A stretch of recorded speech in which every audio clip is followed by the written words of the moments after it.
just was in the woods today, and I put on like 5 miles, so that was. Okay. I jumped a. I think I jumped a big one. I saw his tracks, and I should have taken a Hmm. picture of it, but it's like it was like this big. Like the track was that big going over. I'm like, holy crap! And then I Yeah. was walking this old logging road, and I think I saw him down below me, like on a bench below Okay. me, right there, and he took off. I didn't wasn't able to really see him fully, but he was Oh, a you didn't get to see the rack? no, but it was a big deer. It was a very big deer by himself. So I'm like, if it's by itself, it's probably a buck. I mean, I would doubt a doe would be by herself right now.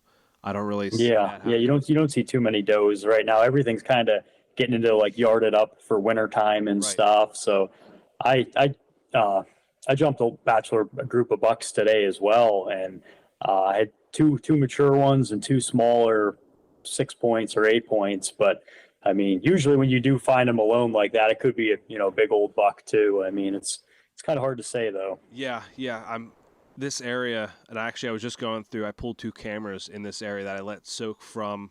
Oh, nice. I think it was June 14th is when I hung them, and I just pulled Oh them back. wow. Yeah. So this area I only hunted. I was only up there once. And I think it was October 22nd. I was up there to hunt, and I checked the one Okay. camera once. Didn't have much activity on it. Had uh had one really nice buck on camera. So I made that big loop. I was like, you know what? All the pressure's down low, so I'm gonna go up top Right. and see what's going on. So I did that, and then up top I jumped that buck, or presumably a buck. Um, Come down through a clear cut. Man, it's the sign in these like clear cuts Mm. and shelter Yeah. wood cuts. Like I love to you know find out the difference. Like obviously they're different kinds of cuts, the shelter wood and For the sure. Yeah, clear for cuts. sure. Big difference.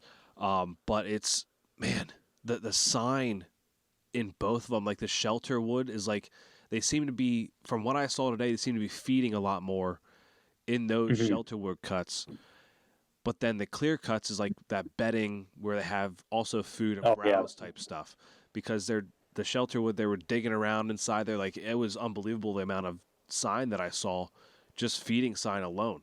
Like it was insane. Oh yeah. Yeah, you'll get that. I mean, like I said, you get into the older clear cuts and they're more bedding, and then the younger cuts are more feed. And it depends too, like what you have in your area as well. I mean, if you have acorns and all kinds of different types of mast, then I don't see as much browsing in the clear cuts. But if you just have the clear cuts, I mean, the deer, they're gonna feed on what they have. Yeah, yeah, and this whole mountainside is white oaks. Like there's on Onyx, you have the white oak and you have the red oak Yep. filters.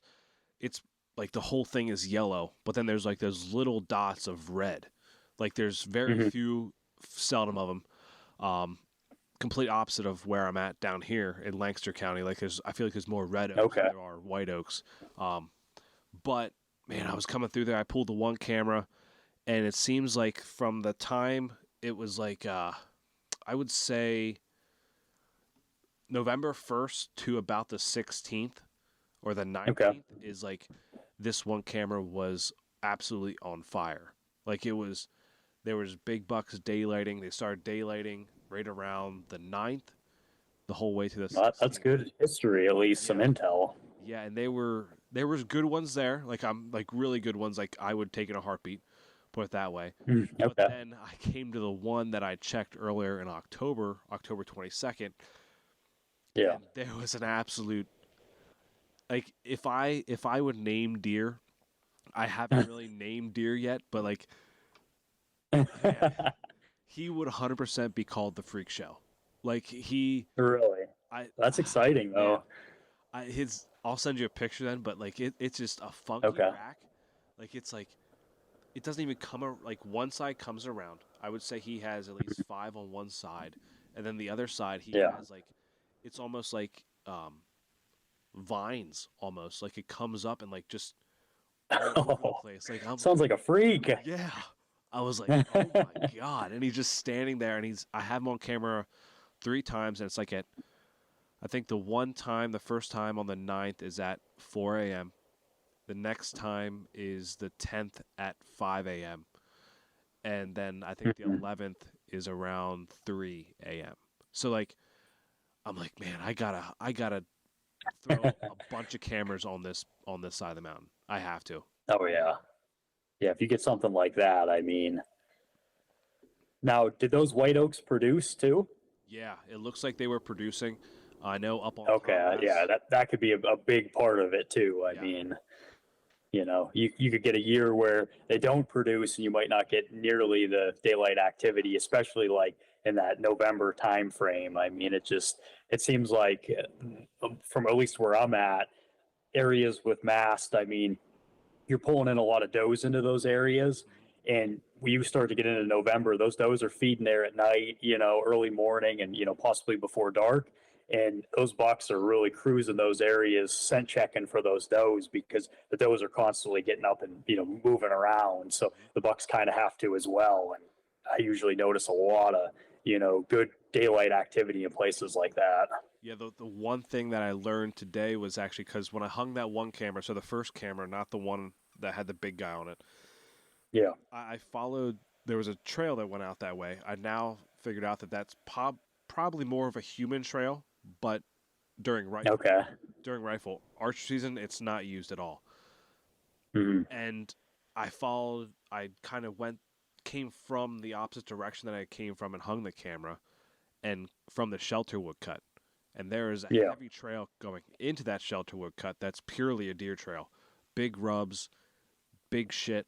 Oh yeah, that's what you like to see. And I'm like, oh my God. Like, that's why I'm like, I gotta hang more cameras in here. I have to. Like, I gotta see if they're coming out of this, where they're going inside this. Like, and I want to get into that in the second part of this episode. But, Yeah. how you hang trail cameras, all that kind of stuff, how you do it to get on these Okay. mature buck. But to start out, introduce yourself to the listeners, all that kind of stuff, who you are, where you're from, how you got into hunting, all that kind of good stuff. Okay. My name is John Prokop, and I'm happy to be a part of the podcast today. I started hunting, man, probably when I was 12 years old with my dad. I started rifle hunting. That was the first thing I really got into, and was primarily a rifle hunter up to about the age of 17, 18.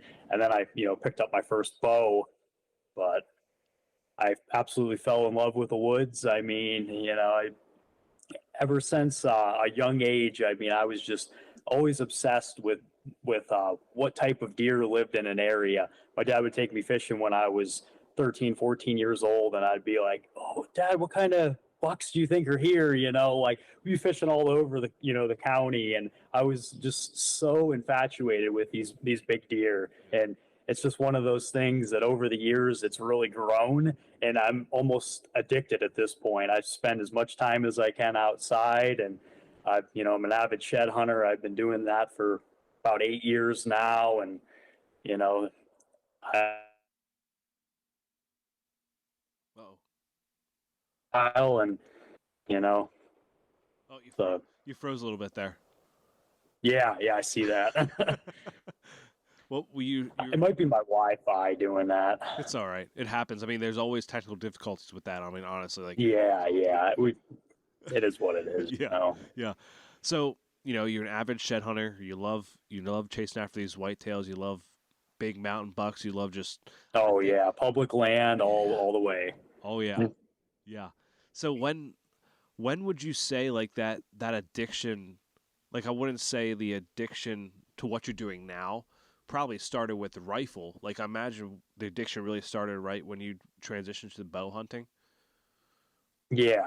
Once I started doing like my own scouting by myself, without the help of my dad or anything, then when I really started to play, the game, I mean, that's when it really began for me. When I'm trying to figure out, okay, what deer are in the area, what these deer are feeding on, where they're bedded at, all that type of stuff. I mean, once I started, unraveling that, Pandora's box, I really started to get into it. And when I found my first set of shed antlers, I was after it was probably only a 3.5-year-old 120 incher, but at the time 8 or 9 years ago, that was a big buck to me. And when I found his shed antlers, I was pulling a camera in February, seeing what I had on it, and I pull the camera and I'm like, okay, he's on there. He's looking pretty good. He's survived the season, and boom, his shed antlers were probably 100 yards. It was like an old overgrown meadow, and both of those sheds were laying side by side, and they were just a little bit of the G2s were peeking out of the snow, and I'm like, oh man, somebody must have left their rattling antlers here or something. Just at that time, I really wasn't into shed hunting that much, but oh, that day changed me. I picked up that set of sheds, and that's all I wanted to do. I was like, to come home, with this nice set of shed antlers, I'm like, oh man, this is pretty cool. I want to do this more often, and then once I started focusing on that, it really pushed things to a new level. I mean, oh yeah. Yeah. I mean, 100%. I mean, it's funny because, we love hunting. We love the meat, right? The deer meat. Yeah, for sure. Like, yep. But the trophy is that rack, and like you're doing it, Mm-hmm. you want to get that mature buck, but now you also do the shed hunting, and you get the rack itself without the actual body. It's almost like Yeah. I And hear people say, like, you get the memory too, the memory of how everything came together, the memory of like every single shed that I look at is a memory of a day that I went out and, did something. And I can look at that set of sheds and it's like, oh, I found this on February 22nd at, 3 p.m. I was out, like the whole day, comes together, what buck it was, if I have trail camera pictures of them. And I mean, it just, like I said, there's just so much of an adventure there that's what really like hooked me onto it, because that's what I'm after, an adventure and something that I'm going to remember too. 100%. Like I hear people say this a lot, like sometimes they want to like catch and release, like they want to catch and release the buck. They would love to just catch and release. Yeah. Oh yeah. Yep. I think shed hunting is that catch and release. It is. For sure. Yep. Yeah. And I think that's another reason why we like it so much. It's just like, so I find this set of sheds and now I'm like, oh man, now I can build this game plan and I can, use that to chase him next year. And then it's like, well, if things don't come together, I have another opportunity if he survives. You just keep, repeating the process. And 100%. Like, yeah. I found one little shed. It was like a little spike. I found that once when I was walking my dog through like a local piece near me.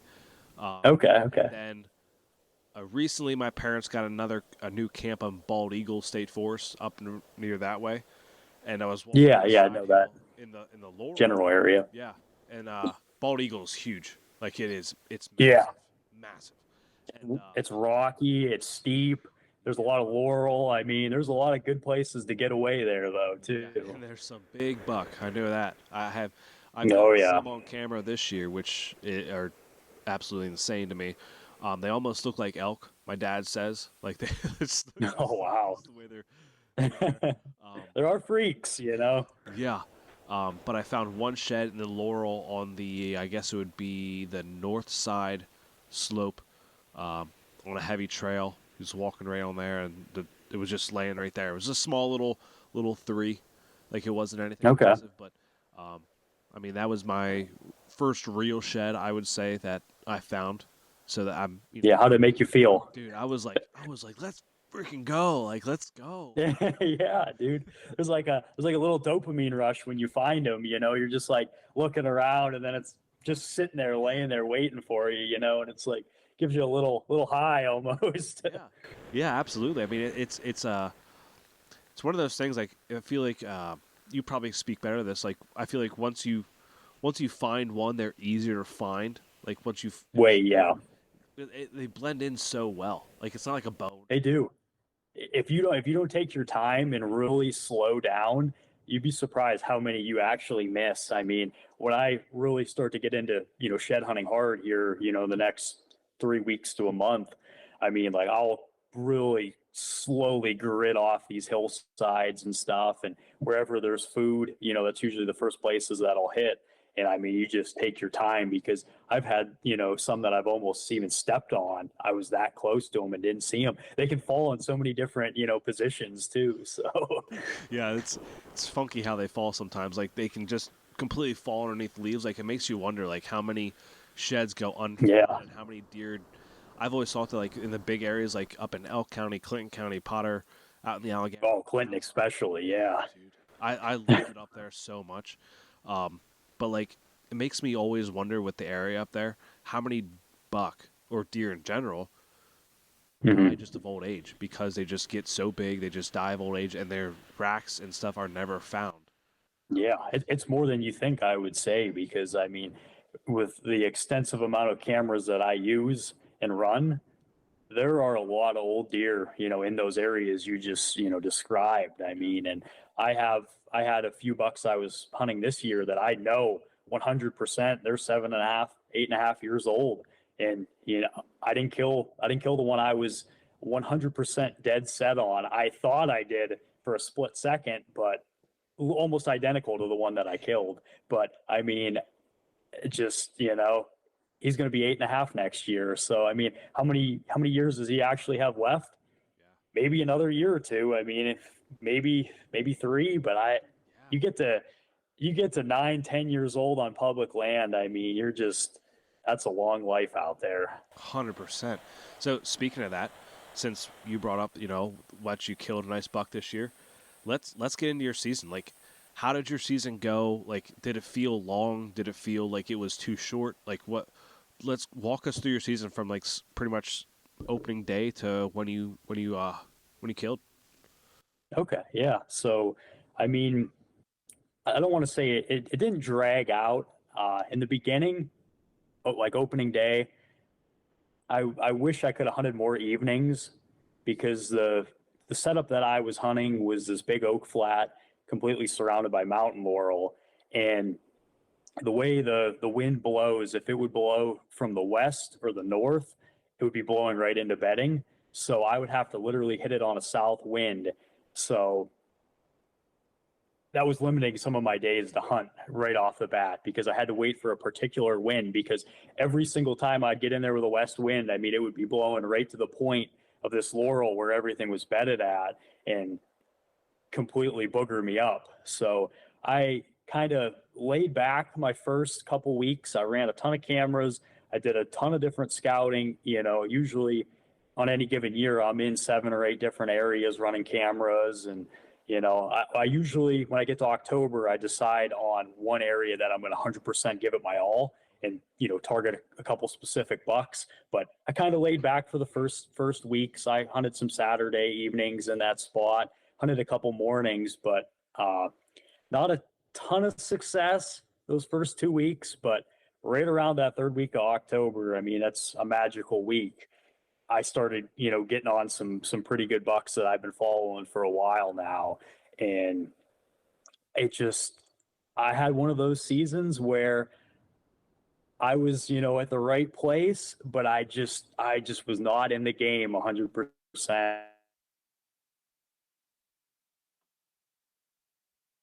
About 5 mature buck encounters, and I didn't seal the deal on anything. Yeah, yeah. I said, like, normally, historically, in a Pennsylvania season, I'll usually have 2 to 3 good encounters, and I'll kill one of the bucks.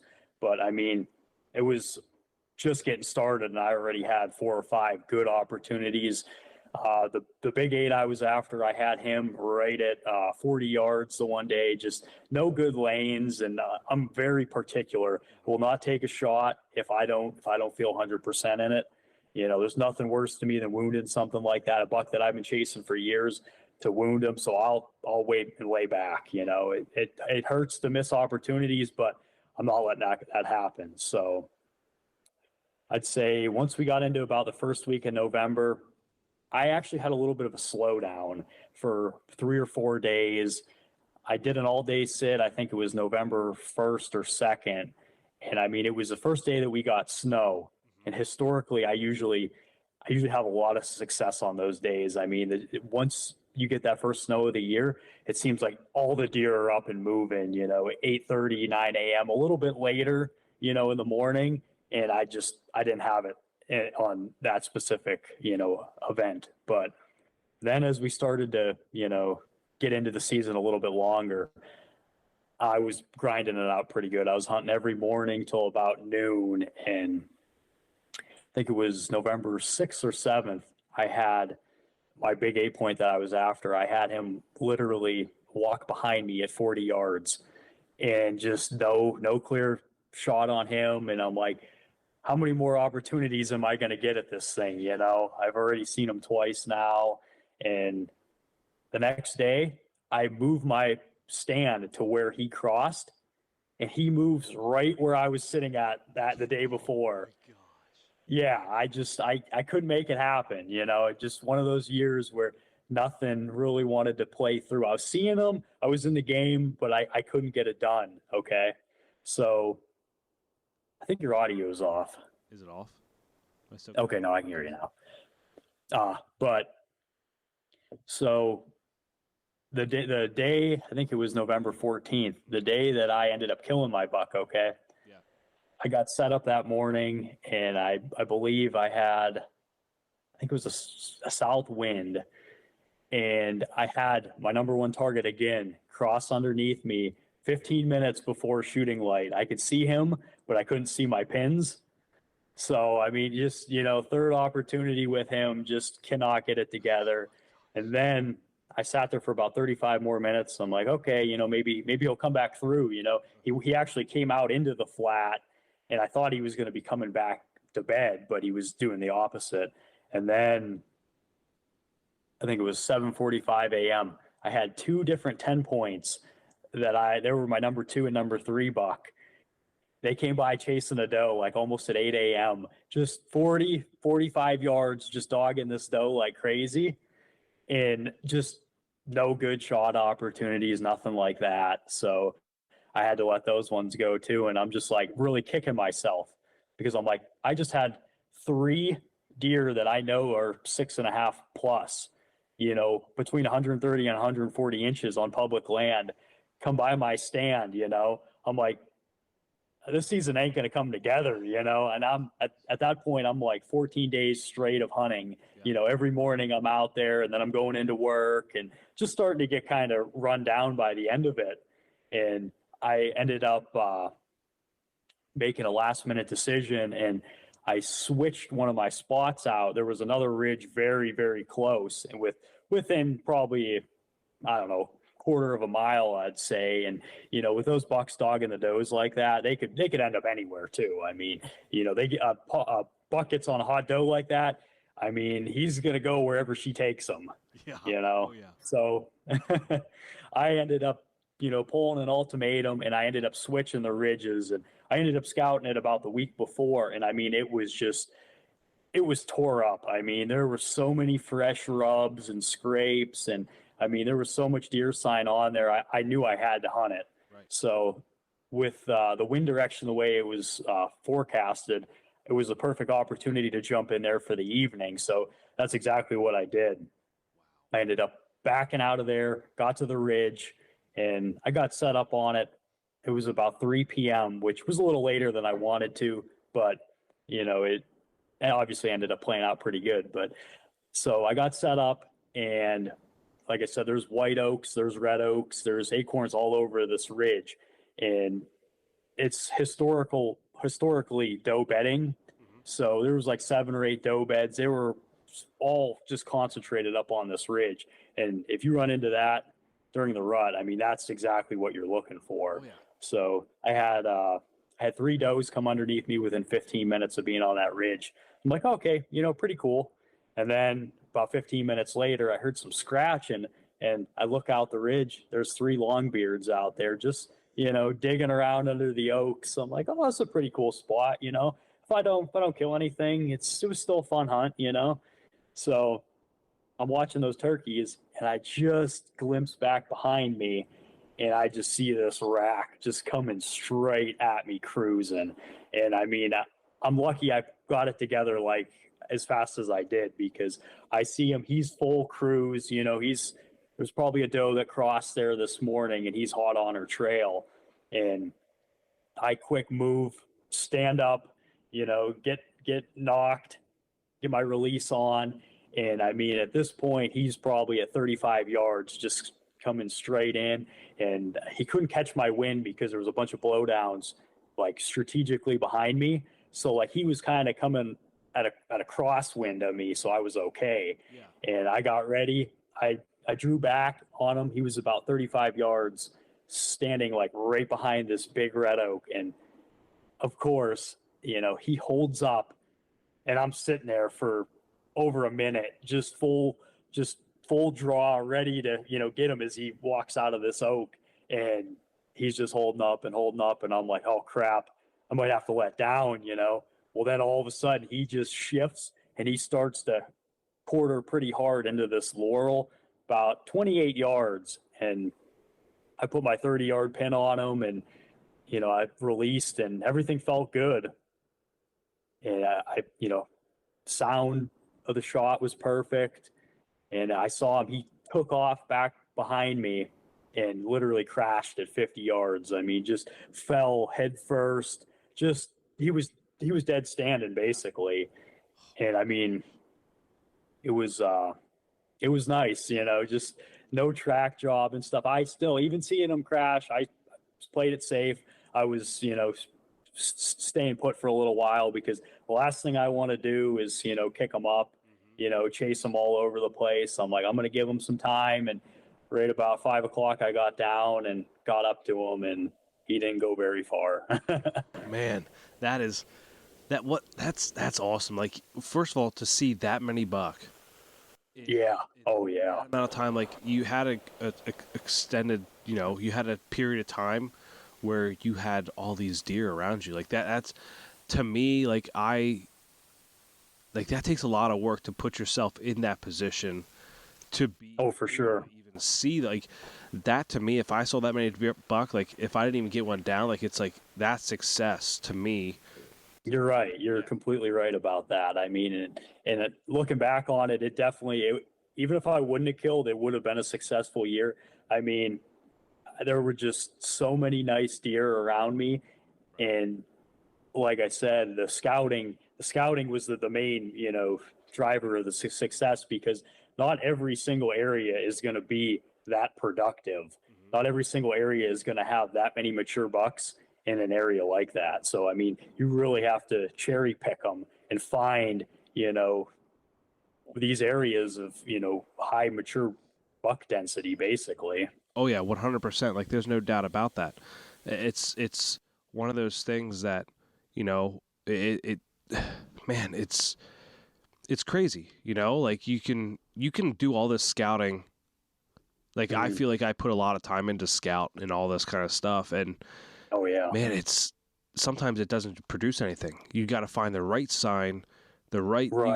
You kind of, like, I've been actually thinking about this. Like I've been thinking about it the last couple times, and I want to get into your New York buck too, because I know you got a buck in New York as well.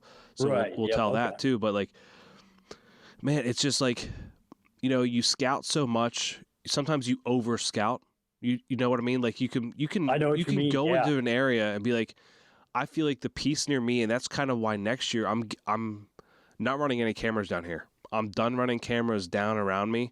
I'm focusing up there where Super Freak is. That's his name now, Super Freak. Call him Super Freak. Oh yeah, I think you should go after him. 100%. Once you see the pictures, yeah. And then also up near my cabin, like I have 22 cameras, and I'm gonna run 11 on this one piece. If I find 11 spots to run camera, I guarantee I'll find 11 spots to run cameras. And I'm sure. Yeah, yeah. And then 11 up at my parents' place. Like I already have 5. I already have 6 up there right now. So like I just need to run 5 more up there. So I mean, it's not hard at all. I mean, those 5 will be moved anyway, because like I have literally, no wait, 4. I have 4 cameras right in this one like ravine. Like it's just all up and down following each other. Like I'm trying to see where they go, if they go on this route. Trying to get a good inventory of the area, how they're using it and stuff. No, exactly. I can relate to that. Yeah, but like, you go into a piece and you scout it. You scout this one area. and then you hang a camera, you get out, you only have a couple hours to do it, you get out, then you go back in, you take the same route in, right? Take the same route in because you want to keep following the trail that you were on. Then you back out the same way that you came in. Most people will do that. Some people will do it differently, all that kind of stuff. But like, right, yeah. For me, that's what I did, and I'm going to try and do it differently for these bigger pieces where these bigger, more mature buck are where there's less pressure, all that kind of stuff. So like, for me down here, it's like I would do that same thing, right? You go in the same route. Yep. You want to keep following this trail that you found, so you want to keep following that. Like, every time you walk on that trail, you're adding more pressure to that area where like it's going to be blown out. Yep. Like you're leaving scent behind. Yeah. I mean, the deer don't know if you're checking cameras or if you're hunting. It doesn't matter to them. Right. They get your scent. That's danger. Yeah, and it's like I feel like a lot of people are doing that now. I know a lot of people aren't doing that as well, but I feel like the average guy who's just going out there, trying to get inventory, hanging a cell cam up, a spy point up, getting out, and then like, hanging a few cameras here and there, who maybe has only 4 or 5 cameras. Like, I'm not saying you need more than that. Like, that's fine if that's all you can do. Yeah, but, like, you can make that work. Yeah, 100%. And like, I feel like that's what the general public is doing.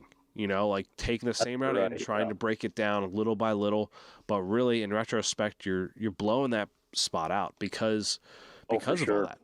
So, I really want to get more well adapted to playing the wind, playing the thermals,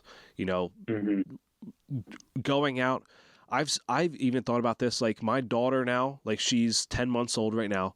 Come next year, she'll be, I don't know, like she'll be 20 months. It makes sense, right? Yeah. But like, maybe go check my cameras at night. When these deer are out feeding in fields or whatever, like I can go scout an area, find out where they're bedding at, or see what's just in the field late at night at like 10, 11 o'clock at night, see what's out there. Or go check. I've seen other people do that before too. Yeah. Greg Litzinger is one. Johnny Stewart's another one that I've seen him do it. Yeah. I've heard that before. I always thought about like, man, that's crazy. Why would I do that at 11 o'clock at night? Like, why would I go out in the woods? Like, it is kind of crazy. It is. For most people thinking about it. It is. But like, it also makes sense. Like a deer isn't going to be in its bedroom at 11 o'clock at night. They're going to be not going to be out feeding or, could be a mile away. I mean, who knows? Yeah, especially in the big woods. Especially in the big woods, like it could be anywhere at that moment in time. But, for sure. But I mean, I definitely want to do that next year. And I feel like you put that kind of emphasis on, hey, I'm not going to take the same route in. I'm going to do different routes. I'm going to do all this kind of different stuff. And I really think that listeners could gain a lot of information from that. And, and that's going to be the second part. So first, let's get into New York. I know it's a weird concept. I'm trying to like grasp my mind around it too. Like I'd love to just jump into it, but it's like, I think from now on, it's going to be 2 episodes each, for each guest really. And I just think I don't blame you. Yeah. There's so much to talk about. I mean, if we go for an hour and a half, that's 45-minute episodes each. Like people's attention spans aren't that long. So like, it's like, no, they're not. And it's getting shorter by the day.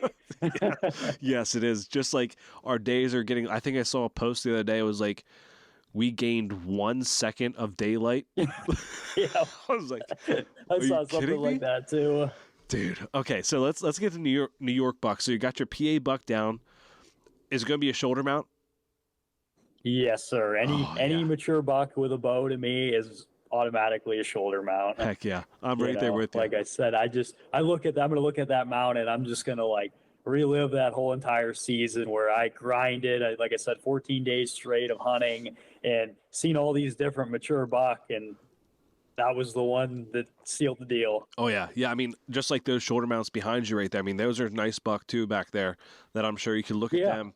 They're both, that was my first ever bow buck, my first ever mature bow buck. It was an 11 point, and then that was the 9 point back behind there. And then I have a couple other in my parents' house, and just scattered all over the place, Yeah. just in that process, trying to get everything together, everything centrally located and stuff. But Yeah, man. Oh yeah, it's crazy. Like I don't know how much more. Like if I hunt for 20 more years, yeah, I think this studio. I don't know how I'm gonna you're gonna fit. need a new house just Yes. for it. I mean, My wife says I can put stuff in the basement, so it's all that's right. progress. Yes, as long as it's not a big elk. I don't know where I'm gonna put it at if I get an elk. So Yeah, that's something. That's a yeah. different You're story. gonna have to do that one on the fly. That's a different story. Yeah. Might put it on the roof of my truck. But let's get to the New York buck. Now walk us through that. Okay, so I just shot my Pennsylvania archery buck, and as soon as I get a buck down in this state, I'm always looking for other opportunities. New York is literally 50 minutes away from my house, so there's no better opportunity than that. And I was hunting up in the Allegheny Park up there, and it's a huge big woods track. I mean, just there no food plots, no clear cuts, no laurel, just big rolling hills of just timber, and it can be pretty intimidating to try to break down. And I'm still working on trying to break it down. It's just so vast. But I waited till we got a fresh snow because those are my ideal tracking conditions. I Mm-hmm. mean, I love getting up high on the ridges. I love a fresh powder of snow. And then I get up on those ridges. I put the wind in my face or at least a crosswind. And I'll take, you know, 4 hours, 6 hours, and I'll just slowly creep and look right over the ridges. And I had my first encounter. It would have been the day before I killed that buck. And I'm up on top of this ridge, just glassing down. And I'm like, oh, there's a pretty nice buck down there, an 8 point, And I pull up on my scope and I'm looking at him. I'm like, oh, he's pretty nice. And I'm just kind of like glassing around to see if there's anything else. And I just happened to, pull up the binos and I'm looking down and there's a hammer. I mean, an absolute stud, probably 140 inches. And up in that park, that's a big buck. Yeah. I mean, just for the way it is. And I sat there and I didn't, he was in some thick beech brush on this hillside, probably about 125, 150 yards. And I didn't want to shoot him bedded because just not a great shot. I mean, you people can make it. I mean, but with the conditions of how much thick stuff was around, I didn't want to take the chance on it. Mm-hmm. So I sat there and I watched this buck for an hour, and it was like 15 degrees that morning. It was miserable, and I'm like pulling up my scope on. I'm like, okay, he's not that big, he's decent, pull the scope back up and be like, all right, he is that big, like who am I trying to kid, Yeah. So I'm just sitting there waiting, and I'm just praying that he gets up out of his bed and just moseys around a little bit, and then I was going to take the shot. I had my rest and everything, and I mean, I sat there for an hour watching him, and I had this small spike bedded right below him, literally just got up and started running up the hill, and that buck ran right in front of him, and he started quartering into like some of this thick beech brush. Dude, I did not feel like I could make an ethical shot on him. I had to let him go. Oh man. So I mean, I was excited to see that. At least it was a good opportunity. And could I have probably shot him? I could have made an attempt, but like I said previously, I really I don't like wounding stuff. I mean, Oh yeah. so he got away, and I ended up that was pretty much that was hunt one. Mm-hmm. And so I had work that day too, so I had to be home, by 2:00. So I packed it up and was going to pick back up on that the next day. And so obviously I went to work and slept a little bit, and I got up and I drove right back to the same place, and I got right back up on that ridge, and those deer weren't there anymore. So I kept working my way around this basin, and there was a lot of white oak in that area this year. So that was the main food source of the area. All the deer were, digging up those oak flats pretty good. And I wrapped around the basin, and then I got out to this other point. And in that type of terrain, those points are just, they're key. I mean, there's always deer bedded up high, and they're just, they're sitting there, they have the thermals, and I mean, they just have every advantage. And I ended up sneaking down the point, and there was a patch of hemlocks down there, and I kicked up 3 bucks right out of the hemlocks right there. One, I think, was that nice 10. Yeah. One was an 8, and one was the 6 point. And they all look pretty decent bucks to me. And the 6 point gave me the shot. I ended up taking the shot on him, and he ended up going probably about 75 yards, and I ended up recovering him. But it was a fun, exciting hunt. I had my dad up there with me too. He was I put him on a different ridge in the morning, so it was just a fun hunt. It took me kind of back to my childhood hunting with my father. Just a fun experience dragging the buck out with him, and just I live for those kind of hunts. Yeah, I mean that's exciting because, like you said, it takes you back to the childhood days of when you first got into it, and No pressure. Yeah, it's like that's why I love hunting new areas. Like that's why I like to go to new public pieces that I don't have any experience with, anything like that. It's like you have no expectations going in there. Like you people will probably listen and be like, man, why don't you take the shot at the 140-inch buck? Like, why don't you take the shot when he was laying down? I was like, I got some heck about it. I'm sure you did, because that is the industry, that's the industry side of it, but ethically, I'm right there with you. Like, if it's a laying down buck, like the risk of shooting it and wounding it, hitting it not in the right spot, hitting it in that void area, or just wounding that buck and tracking him forever and not being able to find him,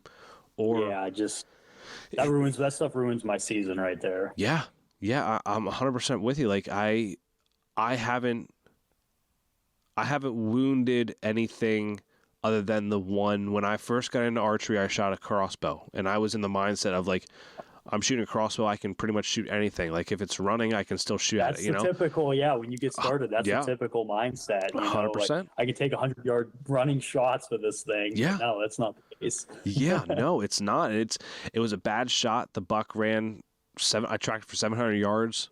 The blood just stopped. And it's just, man, it ate me up. Like I went back the next 2 days to try and track him. Makes you sick. Yeah. And I ended up, I never found him, anything like that. Like he was, I want to say he's made it through because the blood just stopped. There was nothing else to follow. And I kept following Makes it really tough. I mean, the timber's so big and vast. I mean, I'm sure you probably checked out, any creeks that were close by. I mean, if he was gut shot, he'd probably, head that way. But I mean, if you hit him high too, he might have just, shook it off. And it was during the rut too.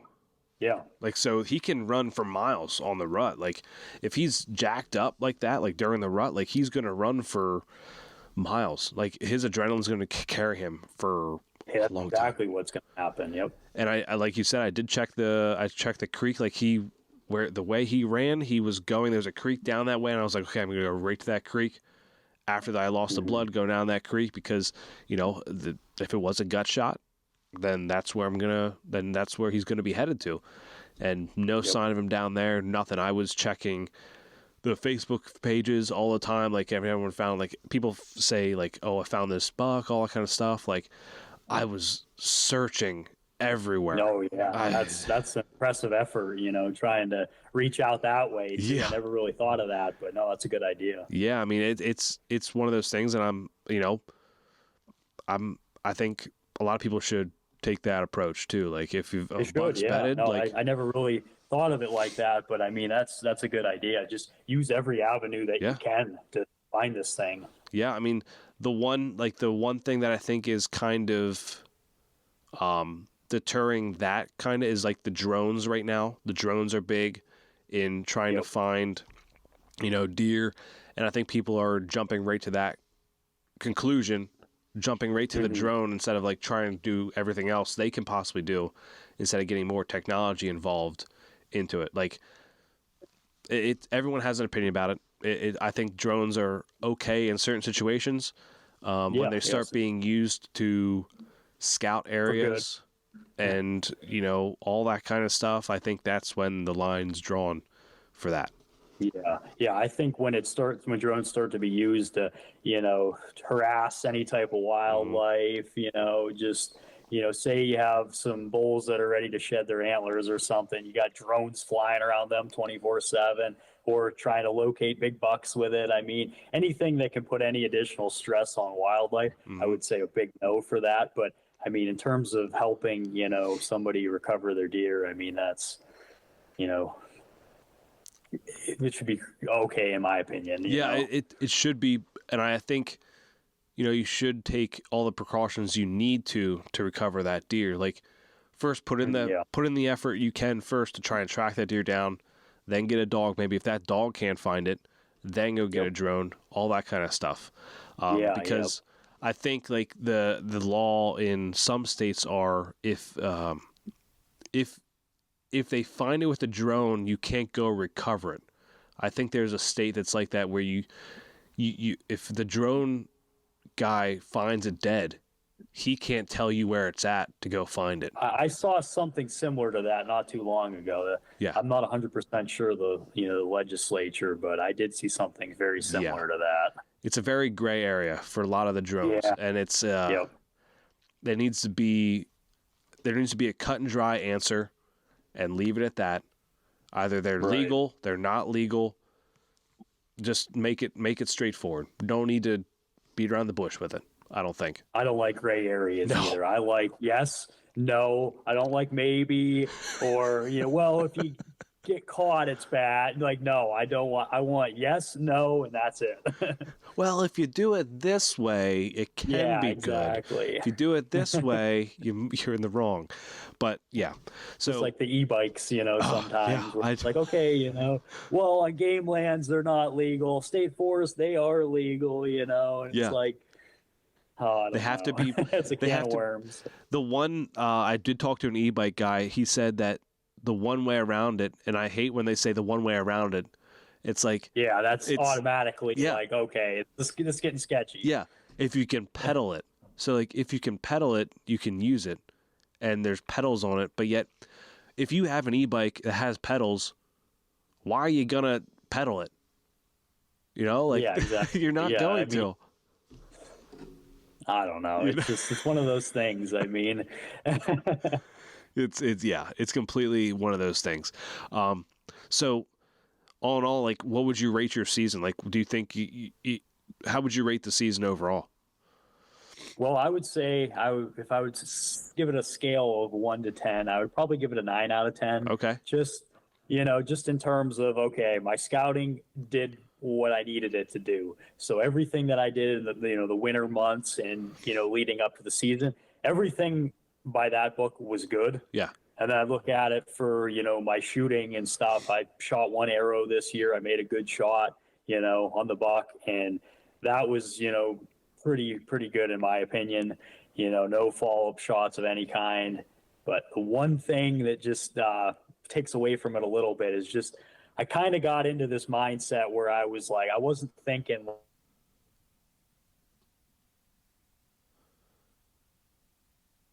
frantic and jump around a little bit. Like I said, when I had that buck cross behind me, and then I'm like, well, I'm going to jump back there the next day and try to get on him. And then he does the opposite of where my stand was actually at. It's just like, maybe you should just kind of stay put and just, trust the process and, ride it out, see what happens. I mean, sometimes it is good to, move, say if you're sitting there and you have a doe come by you and then a nice buck follows, and it's like, well, there might be another buck behind that following that doe if she's hot, and then you move and boom, all of a sudden a nice buck comes through. It could pay off in that aspect, but I was just jumping around a little too much, and that's probably the only mistake that I really made of the season. I didn't, completely just trust the process. Yeah.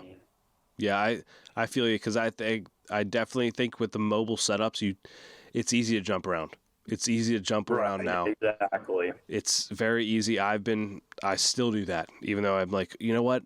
I'm going to stay more put. Nah, I still jump around and I still do it. And it's like, yeah, dude, it's so easy to do. And, all of a sudden you see a nice buck do something that you didn't anticipate. And you're just like, oh, I got to do that now, and then, yeah. like I said, boom, and then he's over here and then he's over there, and it's just like, just stay put in one spot and just ride it out for a few days. And Yep. if he doesn't come through in 3 or 4 days, then maybe, start looking around. But 100%. Man, well, I would rate, from an outside looking in, I would rate your season 10 out of 10. Like, you got 2 buck down, 2 buck down, 2 states, your home state, you'd put down a hammer. And New York, you got back to your roots up there, and your dad was there on top of that. Like, I think I think that's a cool part. It was a good season. I mean, there's no regrets there. I mean, I wished I would have got up for the archery season in New York a little bit more too, and then the flintlock season. I just, with work and stuff, didn't have a whole lot of vacation for some of the trips I took earlier in the year. So I just, for next year, I'm definitely going to save a little bit more vacation for that type of stuff. I want to get out, do more late season, like, December hunting. And I do want to save a little bit for bow season up there as well. Mm-hmm. Oh, yeah. Yeah, late season is awesome. I mean, we're in late season right now. And, yep. Okay, so now we're in part 2. Let's dive into part 2. Part 2, just postseason scouting, late season, whatever, So you do a lot of scouting over the year, right? Yep. You pretty much scout all year round. I do too. But like, where do you start? So like, let's say this new area comes up. Like, where do you jump in? Like, where do you look at to like be like, okay, I'm going to go to this area here for postseason? So the first couple things that I'm looking for, I'm very strategic with the areas that I hunt. With that being said, there are some areas that I won't hunt if they don't have, certain features. So normally, like my first type of habitat that I'm looking for, I want some type of mast. And this spot will rank even higher with me if it has 3 different types of masts. So chestnut oak, red oak, white oak. I love areas that have, a variety of mast crops, because, you could get a year where the red have a complete failure, and then you have the chestnut and white that might pick up, the burden, or, vice versa. So I always start with my food sources, because I want to know exactly what those deer are going to be feeding on in those areas. And I think that's like the main part is we want to figure out where the deer are feeding, what the main food source is, and then usually I'm looking for the bedding next. Okay. Does this area have significant bedding cover? Is this thick enough to hold multiple mature bucks? I mean, those are the first things that I'm trying to look at, because, like I said, if I don't have thick security cover, I can't see too many, a wide variety of mature bucks spending time there if they don't feel safe. Right. So my ideal setup, and this is pretty much what I try to hunt the most. Okay. So ideally we're up high on a ridge, Mm-hmm. higher elevation, maybe there's a little saddle or something.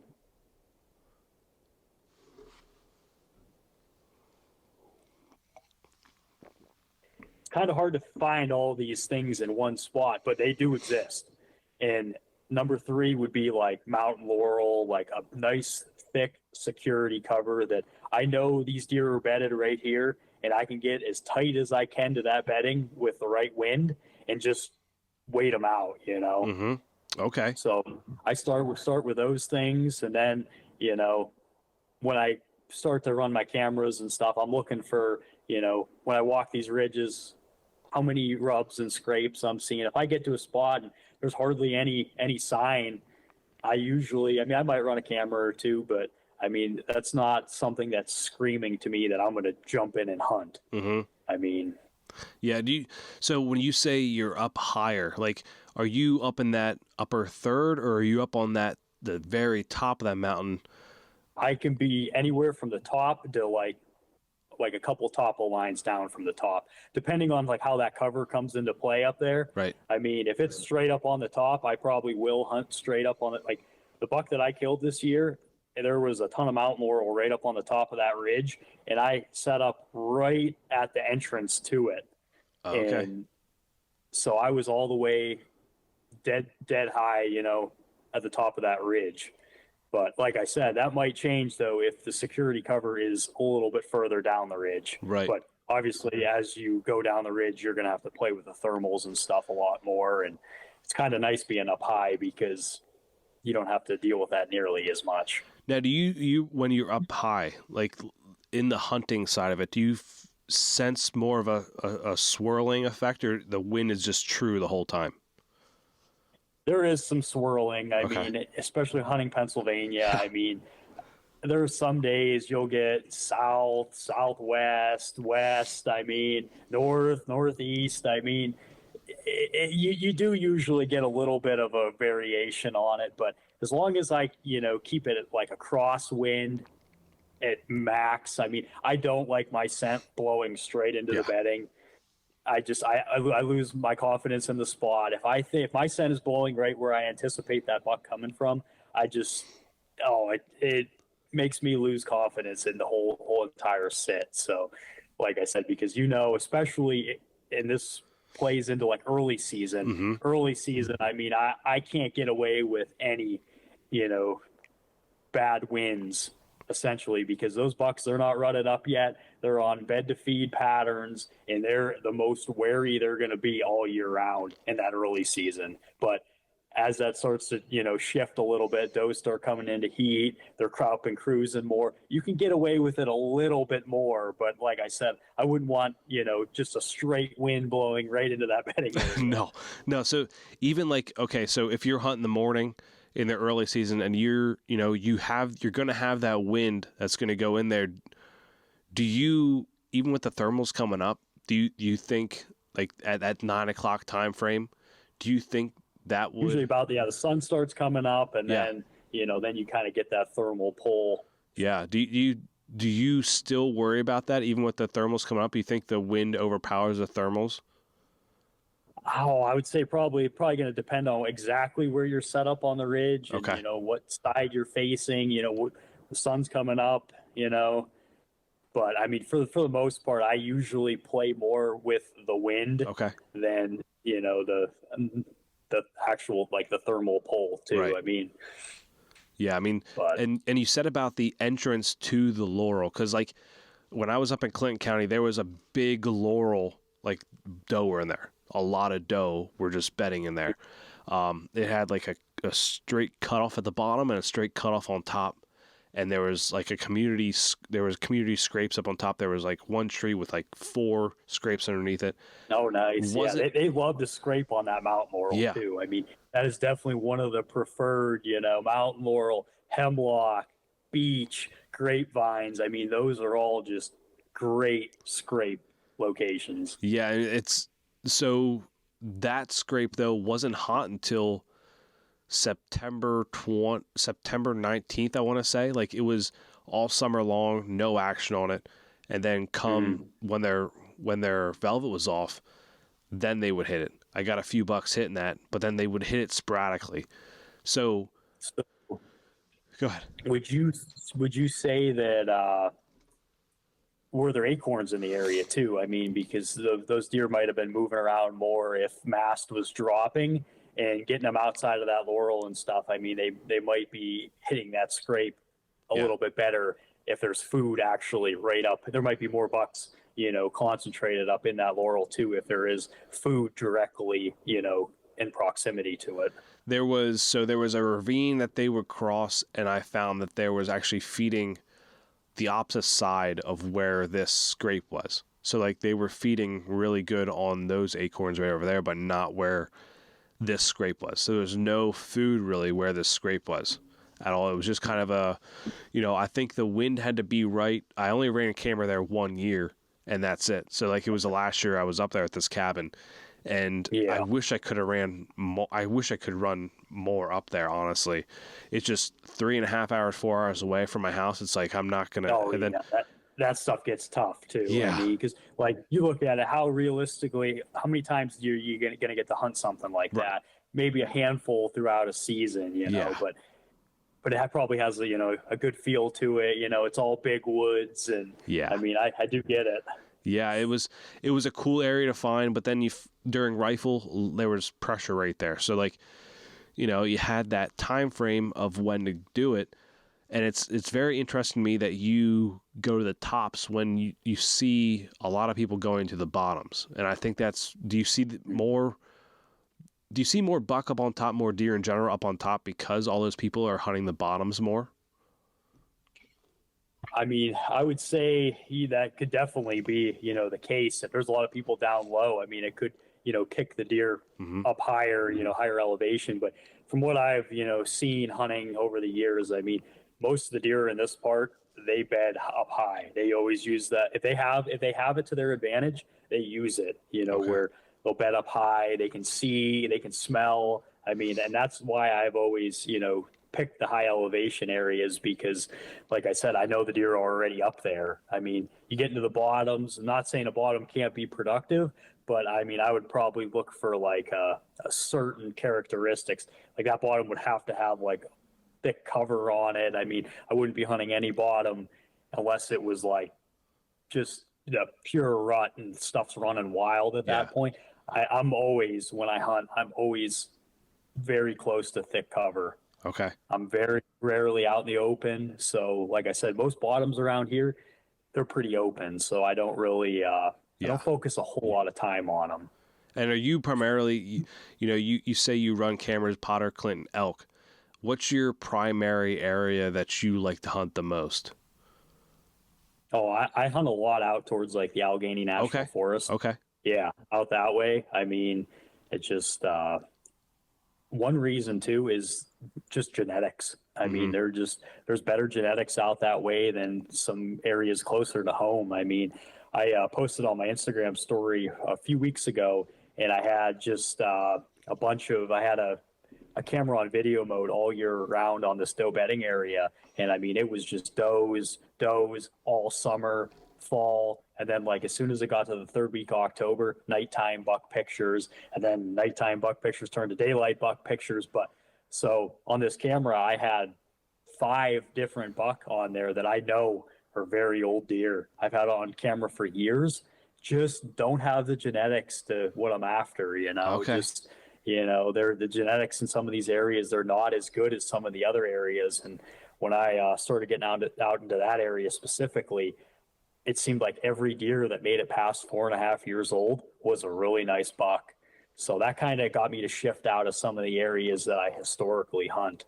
But I mean, I do the bulk of my hunting out that way just for that reason. Yeah, I mean, that makes sense because there's some big deer out that way in general. Oh yeah. I mean, I know up near me there's some, well, where my old cabin was, there's some really nice buck up there, close to what you got, the 8-point you got this year, close to the size of him up there I had on camera. My dad's seen a few of them. Genetics are definitely good up there. That's for sure. Yeah. It's like, you never know. Like some areas are definitely better than others. And like I said, it's hard to find like really high tine bucks. Yeah. I mean, most of them are like 6, 7, 8 inches, to get bucks with 10-inch G2s. I mean, you have to headhunt for them. Yeah, you do. You definitely got to headhunt for them. So, you go up on top. So it's primarily, even if you're down a little bit, wherever that laurel is, wherever that thick cover is, do you find that it's flat outside of it, or are you kind of hunting on like the side of a hill at all? It's mostly flat, surprisingly. Okay. I mean, there's usually like either a little bench there, or like at the top of the mountain, it's decently flat there. I mean, would I hunt a side hill? Yeah, I definitely would, if I thought that's where they were coming out at. Yeah. But for the most part, I'm like, pretty level. Okay. All right. So do you find more scrapes right on the outside of that laurel, or what do you see most? Yeah. So I usually find most of them right on the outside of it, maybe even a little bit further back the ridge. I mean, and it's going to depend, what kind of mast is in the area. There's doe bedding there. I mean, if you get any of those two concentrations together, there seems to be way more sign. I just posted something on my story the other day where I walked this ridge out, and I mean, I kicked up probably 15 does bedded on this ridge, and I mean, there were just rub, just huge rub lines, scrapes everywhere on the mountain laurel. I mean, I walked that spot and I knew instantly there was food there, there was does there, and there was some pretty thick security cover, and it just all those things factor, into one. It just really heats up. It might be kind of dead. Like it might be kind of dead. Like the first couple weeks of the season, if there's acorns all over, but it will really switch like once we get to late October or right into November. I mean, those ridges will heat up like you can't believe. Now, let's say you found a piece that, you found this laurel thicket on top of a mountain, on the side of a mountain, and then you're hunting on top, you found some scrapes. How would you run your cameras, and how many cameras would you possibly put in this area? And would they be the regular trail SD cards, or would they run cell cameras? Like, and walk us through that whole, like, that setup process of like how you really break down this area to one, find the buck that you want to hunt and put them on your hit list, or multiple buck in this area that you want to put on your hit list. Right. So usually, like I said, that area that I was describing before was a ridge system. So I usually have one all the way on the point. Just if it's an area that I'm actively hunting, I'll usually have a cell camera right there on the point, just in case anything comes up out of the bottom. Does that are moving up through, bucks that are cruising. I mean, you get that point. It's a good inventory spot, and then I'll put another camera right as soon as we get close to that, the mountain laurel or whatever type of thick cover that I'm trying to hunt. I'll put one right there, and then any other type of like travel corridor coming off of that, I'll put one on the other end of, the laurel, wherever it stops at, basically almost like surrounding it. And those would be mostly cell cameras, just because I like to see when things start to heat up. The cell cameras aren't necessarily to kill a certain buck. It's just to see when these deer are moving, because you'll get those days it just heats up. There's bucks, moving everywhere, and I want to see, or you'll get a doe that's getting close to her estrus cycle. And I mean, once she's getting close, that camera, I usually at nighttime, I'll start to get a bunch of new bucks show up, as soon as she's getting close. And then right after those bucks show up, it's like the next couple of days are usually daylight activity. But I usually try to map out all the points of intersection off of that laurel. Okay. And then I'll obviously go and mark all the scrapes and stuff too. And if it's a really good scrape that I think is going to heat up, I'll put a regular camera on video mode, and I'll put it up over that just for some data to look back on, really identify the bucks that are in the area. Because how the cell cameras are. They're grainy sometimes.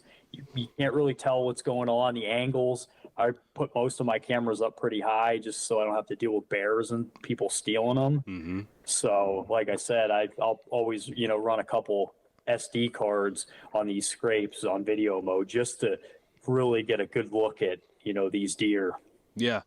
So you say the point. So like if it comes to a point, like are you putting it just out on the point and just seeing whatever comes up out? Or are you seeing like you found a trail at this point or something like that you're putting it on and that's what you're running it over? You froze out for a second there. Can you repeat that? So the point camera, when you put it out this point, is there a trail coming up out of this or what are you putting it on? Oh yeah. Okay. There's at least one trail, possibly multiple. I mean, because in these areas where this point is, there's obviously a bottom surrounding it. And I mean, there could be browse down there. There could be a river down there, where there's vegetation and stuff. I mean, the deer are moving around, at nighttime down low. So, I mean, they're coming back up, and I mean, they use that point as a terrain feature basically to, move back and forth, bedding to wherever they're feeding or browsing. But like I said, I usually have it on the trails on the point. And then, like I said, I'll have another one at the intersection of where the cover starts. And then, like I said, I will pretty much map out that laurel and put a camera on any trail coming out of it too. All right. So yeah, I'm basically just really covering these areas. And so, do you ever go into the Laurels? Do you ever go into the Laurel and like try and follow trails at all, or just you let it go? well, that's what I do in like January, February, March. Right. I will go through there. I will map out those areas, find where those deer are bedded at, you know, find the beds and stuff, and use that as, you know, my historical data. But after that point, I don't go in there very much during the season. I mean, I already know those deer are going to be in there. There's no point in me bumping them. And sometimes when I set these cameras, I'll wait until I have the right wind to set them without just blowing those areas out. I mean, so I am taking, you know, a little bit of precaution with that stuff. But yeah, that's so you pretty much surround this Laurel with the trail cameras, and you run them on video mode and picture mode. Video mode for like the standard SD cards that you put over the scrapes, all that kind of stuff. Which I'm starting to do that now, putting on video mode. Like it's cool to see them, you know, see what they're doing. Cause you could tell so much more too. Yeah. It was a deer alert when it came in.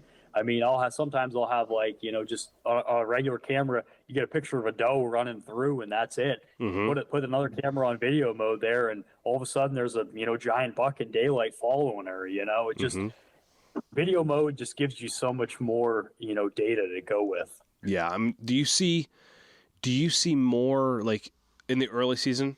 Do you get more buck on camera than in the late season? I would say the early season, I mean, it's like I said, it depends what we got going on in the area. If we have like, you know, food and stuff, I mean, you know, I usually will get like it's like a September, you know, the September like push of nice bucks, you know, after they shed their velvet, moving around a little bit, you know, basically, you know, changing their home ranges a little bit. Yeah. But like I said, right now with the late season, I have a few bucks on camera, but it's been a tough late season with all this rain and warmer conditions. I mean, like I said, you know, I saw some decent bucks today, but I mean, for the most part on my cameras, they've been a little on the dead side. Okay. All right. Yeah. Cause I've been wondering that too. Cause my cameras kind of like once rifle season hit, they kind of went dead, but then it's because of the pressure. So I didn't know if that's what you saw too. Like once that pressure moves in, it's like, bam, like they're not moving, or you're getting mostly just nighttime pictures of them right now. Yeah. So with rifle season, that first 3 days of rifle season, I had pretty good activity. I think there were still a few does coming into heat. Okay. And I had a lot of cruising, and I could send you some of those videos. But I mean, those first 3 days of rifle season, if I would have been in my tree stand, I could have killed a nice buck every single day. I mean, they were still chasing does pretty good. But after that 3-4 day window, it really started to go the other way, and it kind of died. Picked back up a little bit around Christmas. Right around Christmas, I had like 4 or 5 nice bucks in daylight, you know, just moving around feeding. But then right now, I'm kind of going through a pretty good wall of I think they're hunkered down pretty good. They're not moving a whole lot, and you know, there's a lot of acorns in the bedding too, so they don't have to really move around, and without the rut to get them, you know, chasing anything. They're pretty much homebodies. Yeah. I definitely think that they're, you know, right now, like they know people are still hunting, and the weather's not cold enough to get them to move around right now. So, I mean, if the food's right there. Yeah, that's the big part, is the weather. It's not cold enough. Yeah. That instinct isn't kicking in yet, where they're like, I got to feed, you know, or die. So they're just kind of like in like a little wall, like they don't know what to do. Yeah, they don't know what to do. The Laurel part, I never really hunted Laurel. I did it once, and it was raining, and a buck came through the bottom part of the Laurel and went through the ravine. But that was it. That was all that I saw. Where my cabin's at now, there's Laurel on the north side that goes the whole way around the mountain. There's blueberry bushes above the Laurel. And in that Laurel is where I found the one that shed. the one shed. Right. Yeah. But then in the ravine right there is where I have those 4 cameras that I talked about earlier in this up there. And that's where all, like, early season, that's where they're at. They're in the bottom of that ravine right there. There's a stream down there. Big ones are down there. But then I think they go to the rock side during, like, when rifle season comes on, because no one hunts the rocky side of the mountain. Yeah, they kind of retreat a little bit. Yeah. But, I mean, that's what I'm going to try and do this year. I'm going to try and do what you do. I'm going to try and check that top of the Laurel out right there and see, maybe put some cameras up there, see what's going on up there, and then put some maybe on the rock side too. Find some good sign first and then put the cameras out. I think that's what I'm going to do for that. Yeah, no, it sounds like a solid plan. Like I said, the biggest thing is, I'm not saying this strategy is going to work for everybody, but you know, if you have food sources up by that Laurel, acorns, I mean, there's probably going to be some mature bucks in that area. And then, like I said, figure out where, like, most of your does are bedded at. Like, do you know exactly where those does are bedded at, or, you know, do you have, like, just kind of an idea? Yeah, I mean, so there's an old, I think it's a shelter wood cut and a clear cut, but the one cut's fenced in. There's a fenced in cut right there. And I hate those fences. Yeah. But the cool thing is about it, I walk the whole perimeter of this thing, and on the back side of it, there's actually 2 cuts in the fence. So there's 2 openings in the fence and the deer come out of there. Like, there's trails going in and out. They know when there's that browse is in there, they're going to find it if they can get in there. So I feel like I should put a camera on those 2 openings, like, just to see what comes in. I'd put one right on video mode, just right on that opening, just to see. I mean, like, even if you never hunted that spot or whatever, I mean, it'd be cool just to see those things, like, literally just going in there pretty much to feed and then leave. Yeah. I jumped a really big one in there. It was like in April, I want to say. I jumped a really big one. It was by itself. I don't know. It was just a really big deer. Jumped it right out of this thing, and it was loud. It sounded big, and it was just out of there, and went right to that opening, and that's where it went. So, I mean, I definitely want to run a camera over that. But I would, for sure. 100%. I mean, so what else do you like? What else do you key in on when you're scouting, other than the scrapes, rubs, the thick cover, trails going in and out of there? What doe else? Bedding too. Yeah, doe bedding. Yeah, I mean, like I said, with this particular strategy, I mean, like, I'm cherry picking, you know, this area out of so many different areas around here. Because, like I said, they have to have all these factors, and, you know, I like having thick security cover that I know these bucks can't get, you know, driven out of and killed in rifle season. So, like, you know, if there's enough thick cover, like the area I was hunting this year, there is no way you could even put drives on it. It is just so vast. Okay. You know, and knowing that, I know that there's a variety of mature bucks in there just with that data point of there being that much cover. Yeah. So, like I said, a lot of it is just being, you know, you have to log your time, obviously. You know, you might have to log 5 days, 7 days of hunting before something comes out of the Laurel when you're there, but at least you know they're there. You know, instead of, you know, you're hunting wherever else and you're not seeing anything, and there's a little bit of sign here and there. But I mean, for the most part, I look for those specific things to hunt. So, do you ever do observation sits? Oh yeah, I will. I did a few of them this year. So, with all that Laurel too, it makes it tough because, you know, they don't come out of the same exact trail every single time. Right. So I did a couple observation sits on the Saturdays that I could hunt the evenings, and, you know, just to see where these deer were coming out, because one day I'd have them over here, you know, one day it would be over here. And for the most part, it was, you know, south wind. So, I mean, the wind, you know, wasn't the variable there. But like I said, I just kind of try to, you know, because you can't run, I'm not going to run 50 cameras in one spot to catch every single trail. I mean, it's a little ridiculous, I think. So, yeah, the observation sits, they can be useful. And like I said, I used a couple this year. And I mean, I saw, it was like a small 9-point and, you know, a couple smaller bucks come out, but I never really had a great evening encounter until I killed the one that I did. All the other encounters were like morning to late afternoon. And like I said, that was the only like really good evening encounter. But with that being said, I had those bucks on camera coming out of there in the evenings that I couldn't hunt. So yeah. How many, I know you have hit list buck. So how many hit list buck do you have, and how many areas do you have that are like this one that you're describing right now? Okay, so I feel like it's going to be a lot. The main area I was hunting, I had about 5 hit listers that I was trying to kill. The 8-point, he was the one that I really wanted the most because I've had pictures of him since he was a 3.5-year-old. Yeah. 4.5, 5.5, all the way up to 7.5. Had a few of his sheds, and up to this point, I've only killed one buck that I've ever had a full set off of. Just because I bounce around a lot, and right. That kind of hurts me for killing a specific deer I have history with.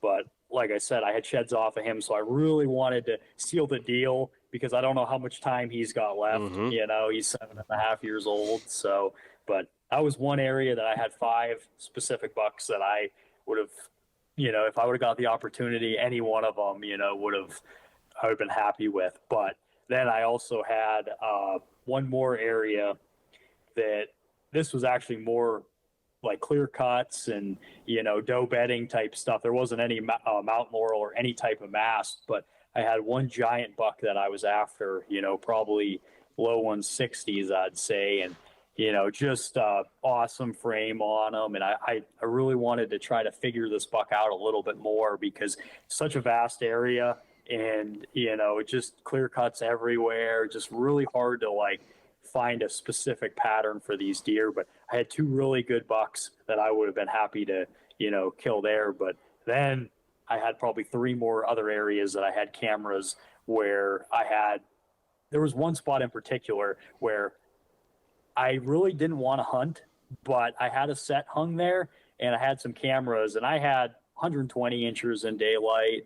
I had a nice, probably 130, low 130 inch 10 in daylight, like almost every day. It just, for whatever reason, all these does were concentrated on this ridge. And I mean, it was just daylight after daylight after daylight. And I'm like pulling these cards and I'm like, dude, you're an idiot. You should be hunting here. But I'm like, oh, I want to kill a buck I have history with. I didn't have any history with those deer, that showed up on that card pull. So I'm like, I'm going to stick it out here and try to kill this buck. But I'm all over the place. Man, that's crazy to me because that mad props to you for like being like, okay, I have a certain standard and I'm going to stick to that kind of standard. I'm not going to sway from it at all.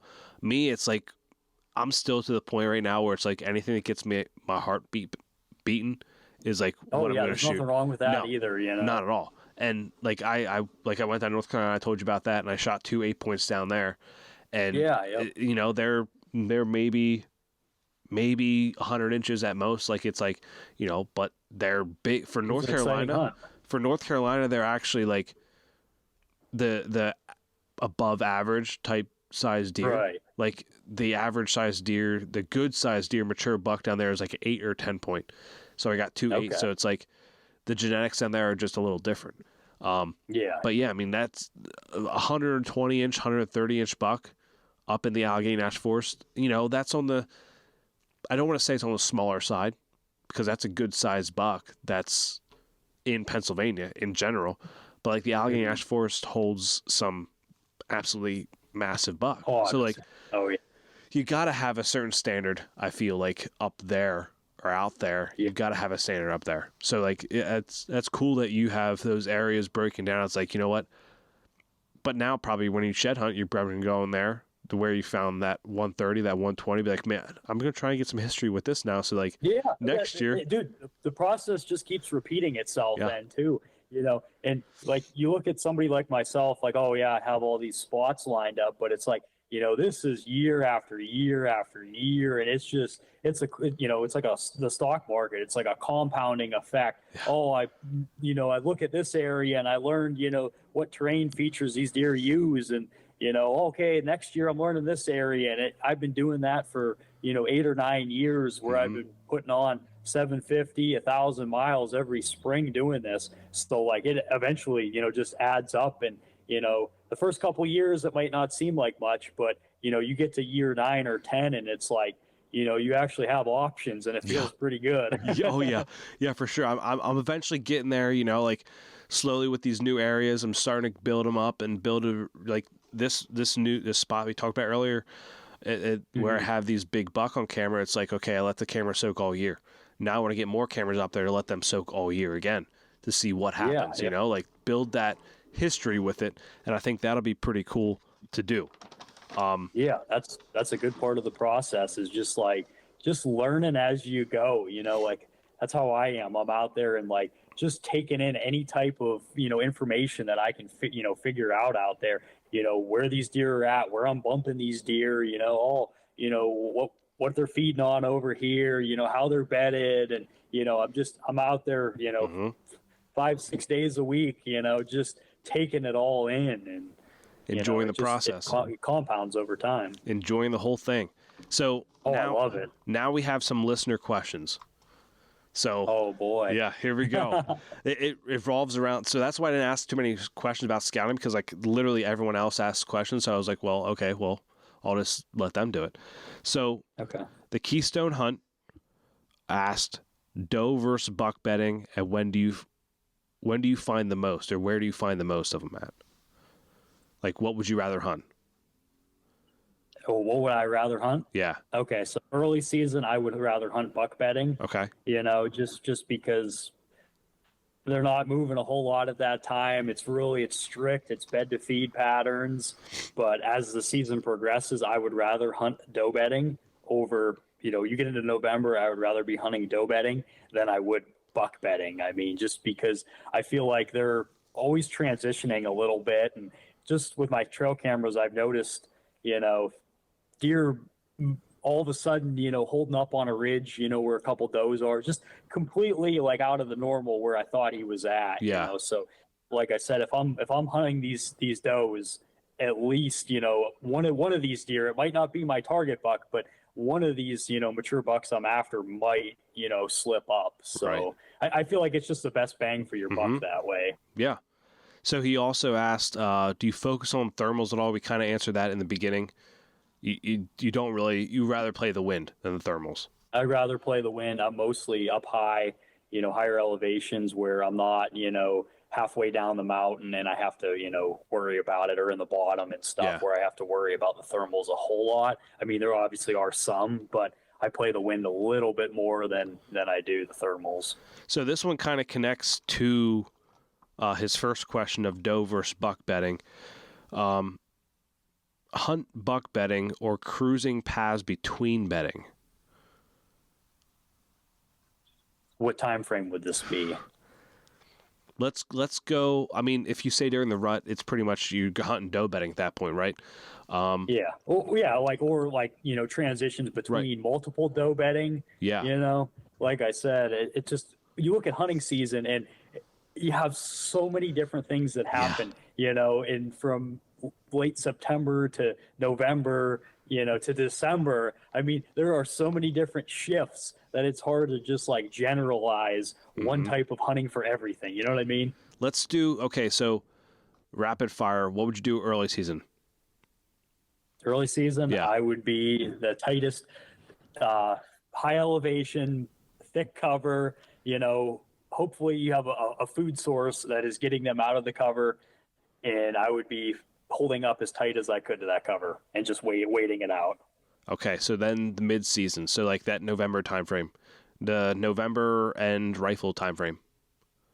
Yeah, okay. November, I would probably start.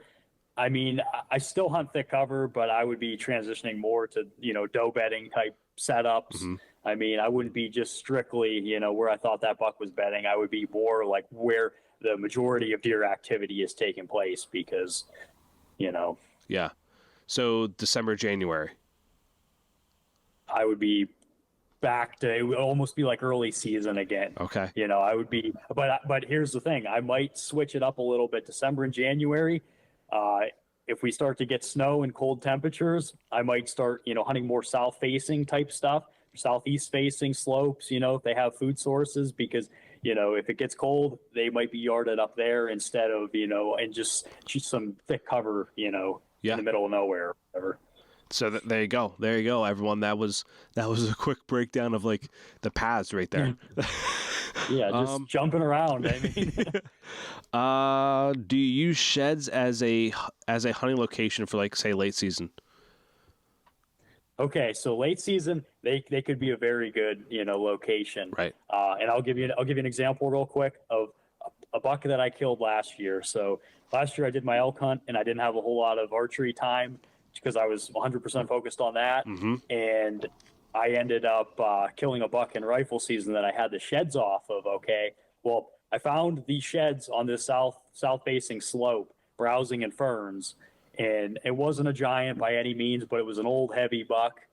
Well, last year I went and set up on that same ridge, and I killed that buck within 50 yards of his sheds because he was already back in that same late season, feeding pattern.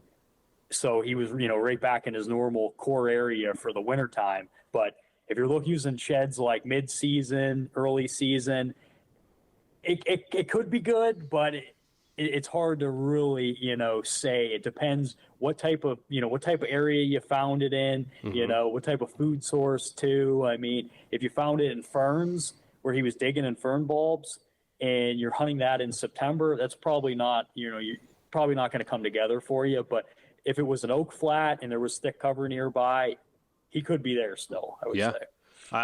I definitely think that I agree with you. I think sheds, even though I haven't found a lot of them, I still think that if you find them in the late season, it's a good chance that it'll be, if he's not there, another buck might be there at that point in time, So I think that's exactly. good. Yeah. They're there. The sheds are there for a reason. Yep. I mean, especially like here in PA, I mean, it's usually, food sources are one of my best areas that I find those sheds in. So, yeah, I mean, if he's feeding in there last year and it's nothing's changed, it's the same type of mass cycle, or if there's ferns there, he's probably going to be in there again, Oh, yeah. Martc24 asked, what sign is important to you now that could play a key in being able to get into position next year? So that you... What was that? So what size? What sign? So like if you find sign now in the late season, okay, what would be important to you for next season, come early season possibly? I would say that just like right now, any like large concentration of rubs, Mm-hmm. Scrapes in a general area of, say a lot of times right now I'm looking for really big rubs just to, try to headhunt for a buck for next season. Mm-hmm. So, I mean, I'm looking at, how many, rubs are in an area, because that'll give me an idea of how many mature bucks are there too. I mean, you go to a ridge and there's thousands of rubs. I mean, there ain't just one or two bucks making all that sign. Yeah. So, yeah, I mean, pretty much you're finding sign from during the season now. Like, and that would probably help you because they might be laying down some rubs here and there.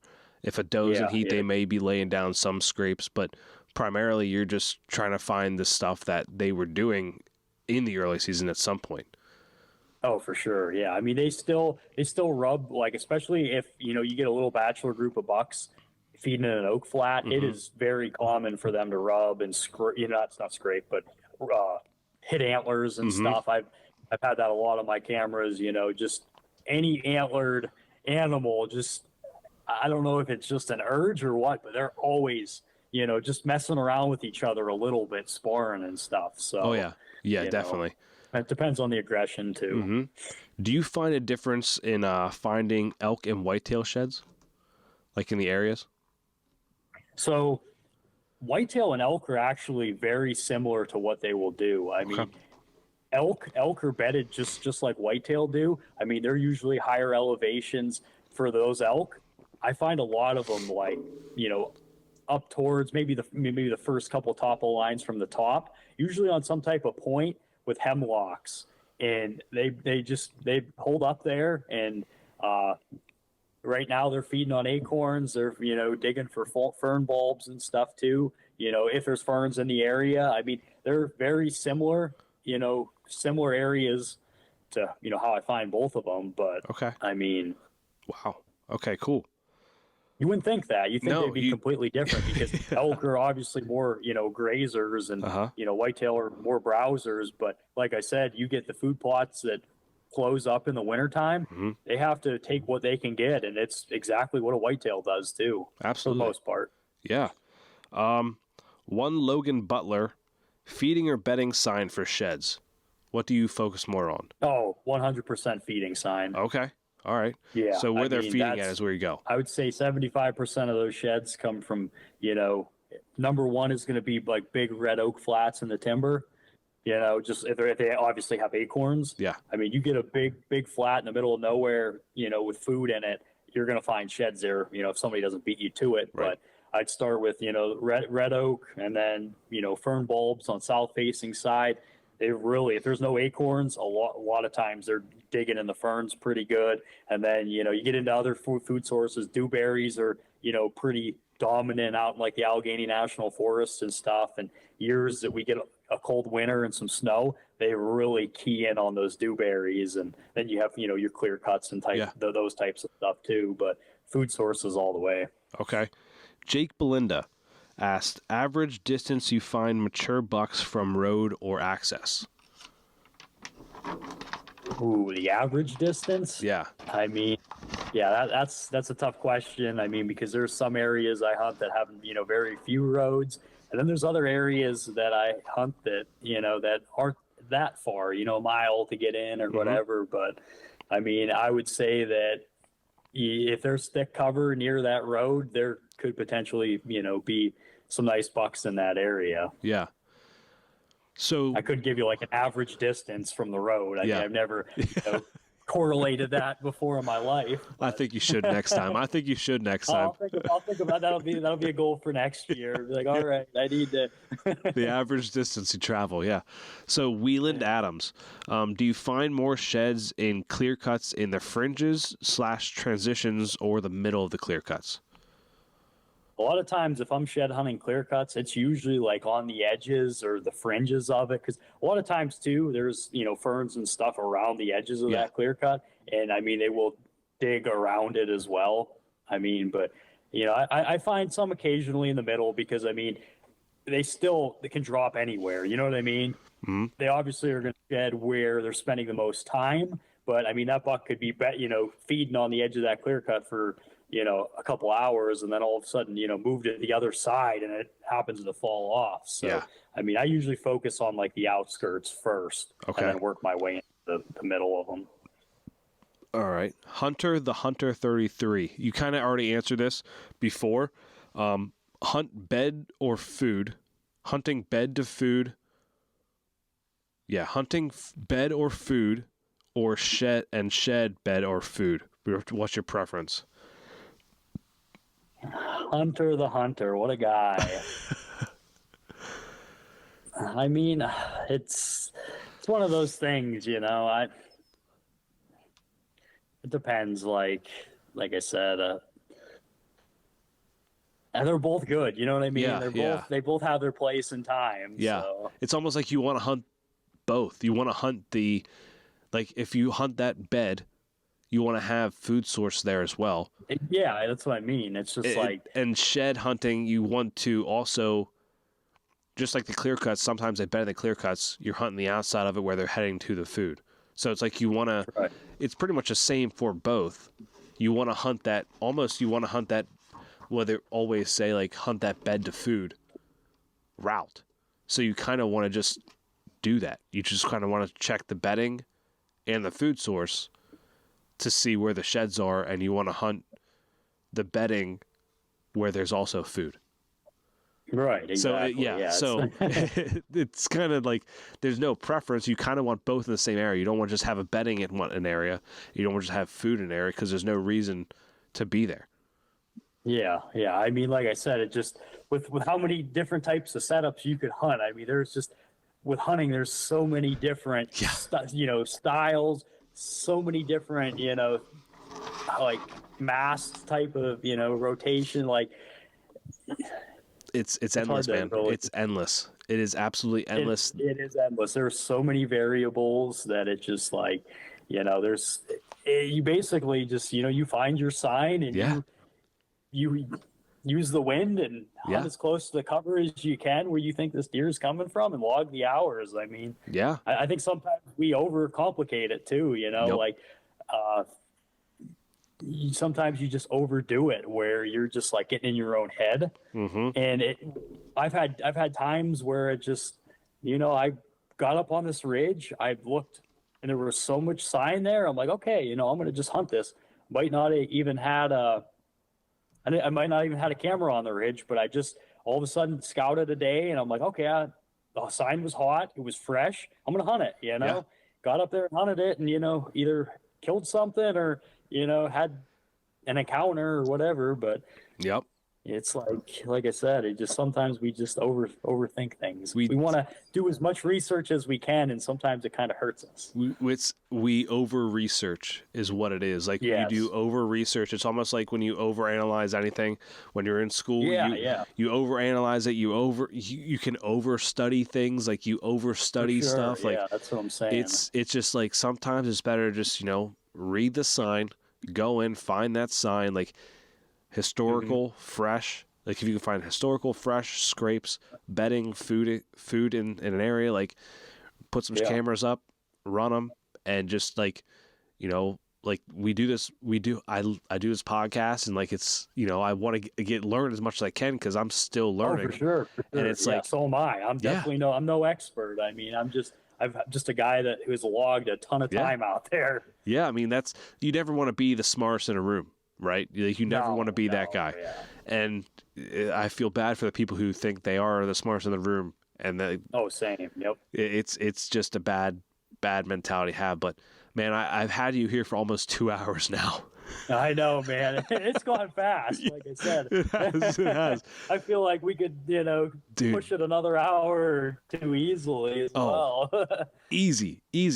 But I don't want to do that to you. Don't want to do that to myself either. So for sure. I mean, it's getting late. Like I said, if you ever want to break down how I, go about looking for my elk sheds or, really dive deep into shed hunting more too. Yeah. I'm always willing to talk. So dude, absolutely. I think that would be cool. I'd love to hear the story also on the elk that you got. So definitely want to hear that. Okay. But man, where can people follow? What's your biggest tip to the listeners? For hunting or shed hunting, would you say? Whatever you want, man. It could be hunting, scouting. It could be shed hunting. Whatever you think the biggest tip would be to them. Well, I would say probably just enjoy the whole process and really learn these areas that you want to hunt to. Like learn every nook and cranny of these. Get a fresh powder of snow. Go follow some tracks. I mean, just really intimately learn these areas that you're trying to hunt, all the food sources, all the cover. And I think that will ultimately make you a better deer hunter. It'll make you a better shed hunter. And I mean, all of the tools and pieces that you need to have success are out there. Yep. They're out there in the timber. They're just, little puzzle pieces here and there. And it's up to you to try to, decipher them. I mean, but everything is out there. You can have success in any area. It just, just be patient too. I mean, enjoy the process and, pour your heart into it. Yeah. Yeah. Do it for the love. Do it for the love of hunting.